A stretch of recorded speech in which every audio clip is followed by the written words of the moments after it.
आपलं शहर आता स्मार्ट होतंय, मग तुम्ही कधी स्मार्ट होताय? स्मार्ट न्यूजचे YouTube चॅनल सबस्क्राइब करा, स्मार्ट बना. नोटिफिकेशनसाठी बेल आयकॉनवर क्लिक करा.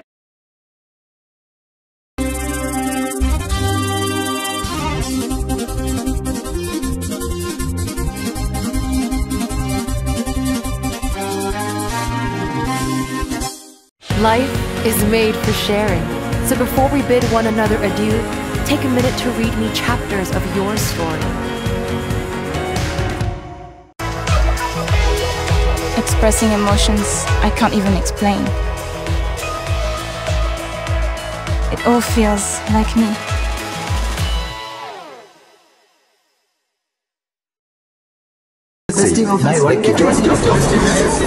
या सगळ्या ऑफर्स मध्ये बेस्ट प्राइस भेटणार याची काय गॅरंटी?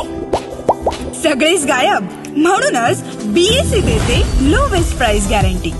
जर तुम्ही आमच्यापेक्षा कमी किमतीत सेम कपडे बाहेर कुठेही खरेदी केलात तर खरेदी केलेल्या किमतीच्या फरकाच्या दुप्पट रक्कम आमच्याकडून मिळवा. बीएससी द टेक्सटाईल मॉल मधून आताच खरेदी करा तुमची आवडती sari, ladies wear, mens wear, kids wear, तेही सर्वात कमी किमतीत. BSC the textile mall, Tilakwadi, Belagavi. नमस्कार. स्मार्ट न्यूजच्या आजच्या बुलेटिनमध्ये आपलं स्वागत. 2 भीषण अपघातात 18 जणांचा मृत्यू. आज कर्नाटक राज्यात बुधवारी पहाटेच्या सुमारास झालेल्या 2 भीषण अपघातात 18 जणांचा मृत्यू झाला आहे. यल्लापूरमध्ये लॉरी उलटून 14 जणांचा मृत्यू झाला, तर रायचूरमध्ये क्रुझरच्या अपघातात 3 विद्यार्थ्यांसह 4 जणांचा मृत्यू झाला असल्याचे कळते. यल्लापूर येथे उत्तर कन्नड जिल्ह्यातील यल्लापूर तालुक्यातील गुळापूर नजीक भाजीपाला भरलेली लॉरी पलटी झाली. या भीषण अपघातात 14 जण ठार झाल्याची माहिती हाती आली आहे. राष्ट्रीय महामार्ग 63 वर आज बुधवारी 22 जानेवारी रोजी ही सकाळी दुर्घटना घडली आहे. भाजीपाल्याने भरलेल्या लॉरीतून 25 जण प्रवास करीत होते. गुळापूर जवळील गट्टा परिसरात एक लॉरी उलटली. यामुळे 14 जणांचा जागीच मृत्यू झाला, तर 11 जण गंभीर जखमी झाले आहेत. गट्टा परिसरात पहाटे धुक्याचे वातावरण असल्याने सदर दुर्घटना घडल्याचे सांगण्यात येत आहे. मुत्यानट्टीजवळ अपघातात 2घांचा मृत्यू. बेळगाव तालुक्यातील मुत्यानट्टीजवळील राष्ट्रीय महामार्गावर बुधवारी झालेल्या भीषण अपघातात दुचाकीवरून जाणाऱ्या 2घांचा जागीच मृत्यू झाला. बेळगाव तालुक्यातील गौंडवाड गावातील छत्रपती शिवाजी गल्ली येथील सक्षम पाटील वय वर्षे 20 आणि सिद्धार्थ बाळू पाटील वय 23 हे दोघेही दुचाकीवरून काकती श्री सिद्धेश्वर मंदिरात जात होते. त्यावेळी मागून येणाऱ्या एका अज्ञात वाहनाने त्यांच्या दुचाकीला धडक दिली आणि त्यामध्ये त्यांचा जागीच मृत्यू झाला. काकती पोलीस ठाण्यात गुन्हा दाखल करण्यात आला आहे. बळ्ळारी नाल्याच्या सिमेंटीकरणाचा निर्णय. त्रस्त शेतकऱ्यांच्या विनंतीला मान देऊन तसेच बेळगाव शहर विकास प्राधिकरणाच्या झालेल्या बैठकीत दरवर्षी पावसाळ्यात येणाऱ्या पुरामुळे शेतकऱ्यांसाठी मोठी समस्या ठरलेल्या बळ्ळारी नाल्याच्या सिमेंटीकरणाचा निर्णय घेण्यात आला आहे. दरवर्षी पावसाळ्यात भरणारे नाल्याला पूर येऊन काठावरील शेकडो एकर शेती पाण्याखाली जाते. त्यामुळे दरवर्षी संबंधित शेतकऱ्यांचे मोठे नुकसान होते. बळ्ळारी नाला काठालगतच्या सुमारे 5000 एकर सुपीक जमिनीवर पुराचा परिणाम होत असल्यामुळे गेल्या अनेक वर्षापासून नाल्यातील जलपर्णी व गाळ काढला जावा, नाल्यांची सिमेंटीकरण व्हावे अशी मागणी सातत्याने केली जात आहे. मात्र त्याची दखल घेतली गेली नसल्यामुळे अलीकडच्या वर्षात समस्या उद्भवत होत्या. आमदार सतीश जारकिहोळी राज्याचे सार्वजनिक बांधकाम व पालकमंत्री झाल्यानंतर शेतकऱ्यांनी त्यांच्याकडे बळ्ळारी नाला विकासाची जोरदार मागणी केली होती. त्याची दखल घेऊन काल झालेल्या बुडाच्या बैठकीत नाल्याच्या सिमेंटीकरणाचा आणि त्यासाठीचा सर्वंकष प्रकल्प आराखडा तयार करण्याचा निर्णय घेण्यात आला आहे.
5th of January, we are bringing you an unforgettable experience at the Bhartesh Educational Trust.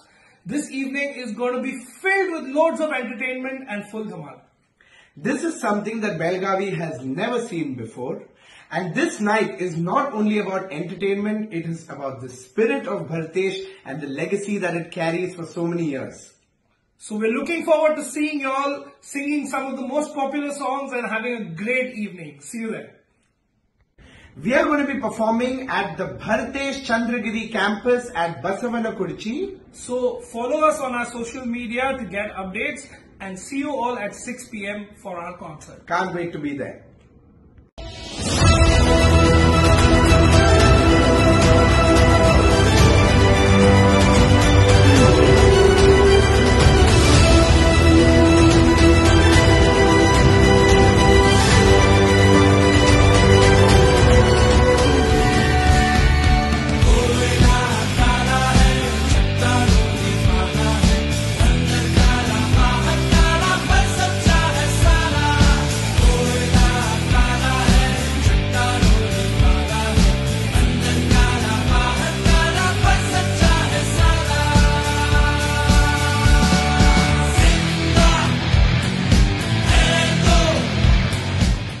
Barrister Nath Pai व्याख्यानमालेची शानदार सांगता. सार्वजनिक वाचनालयाच्या वतीने आयोजित करण्यात आलेल्या बॅरिस्टर नाथ पै व्याख्यानमालेला श्रोत्यांचा उदंड प्रतिसाद लाभला. व्याख्यानमालेच्या सांगते दिवशी म्हणजेच बुधवारी सायंकाळी डॉक्टर मिलिंद सरदार यांचे व्याख्यान आयोजित करण्यात आले होते. त्यांनी आनंदी जीवनाबद्दल मार्गदर्शन केले. ज्यांचे व्याख्यान ऐकण्यासाठी श्रोत्यांनी मोठी गर्दी केली होती. वाचनालयाचे अध्यक्ष अनंत लाड यांनी उपस्थितांचे स्वागत केले. डॉक्टर विनोद गायकवाड यांनी पाहुण्यांचा परिचय करून दिला. अनंत जांगळे यांनी आभार मानले. सुनीता मोहिते यांनी कार्यक्रमाचे सूत्रसंचालन केले. यावेळी गुरुदेव मंदिराचे विश्वस्त ॲडव्होकेट MB जिर्ली यांनी देखील आपले विचार मांडले. यावेळी डॉक्टर मिलिंद सरदार यांनी उपस्थितांना बोलते करून त्यांची मने जिंकली. तसेच निरोगी जीवनासाठी आवश्यक गुरुकिल्लीबद्दल माहिती दिली.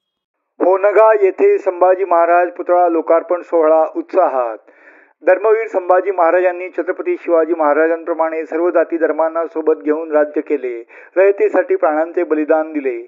मराठा स्वराज्याचे दुसरे छत्रपती म्हणून त्यांचे नाव अजरामर आहे, असे मत काँग्रेसचे युवा नेते राहुल जारकीहोळी यांनी व्यक्त केले. होनगा येथे संभाजी महाराजांच्या पुतळ्याचा लोकार्पण कार्यक्रम नुकताच पार पडला. यावेळी ते बोलत होते. अध्यक्षस्थानी ग्रामपंचायत अध्यक्षा जिजाबाई धुडुम या होत्या. पुतळ्याचे लोकार्पण राहुल जारकीहोळी यांच्या हस्ते करण्यात आले. प्रारंभी येथील हायस्कूलच्या विद्यार्थिनींनी स्वागत गीत सादर केले. प्रास्ताविक व स्वागत महेश आनंदाचे यांनी केले. शिवमुद्रेचे उद्घाटन बाळू बेळगावकर, चौथरा उद्घाटन महेश आनंदाचे, गंगापूजन जिजाबाई धुडुम यांच्या हस्ते करण्यात आले. 9 सुवर्ण पदके मिळवलेल्या विराज लाड याचा सत्कार.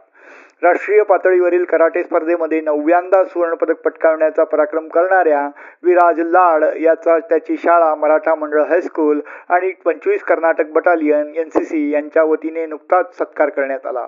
सदर सत्काराप्रसंगी मराठा मंडळ हायस्कूलच्या उपमुख्याध्यापिका श्रीमती LN शिंदे, NCC अधिकारी LJ पाटील, 25 कर्नाटक बटालियनचे हवालदार बिपेश घोष, नायक दीपक सिंग आदी मंचावर उपस्थित होते.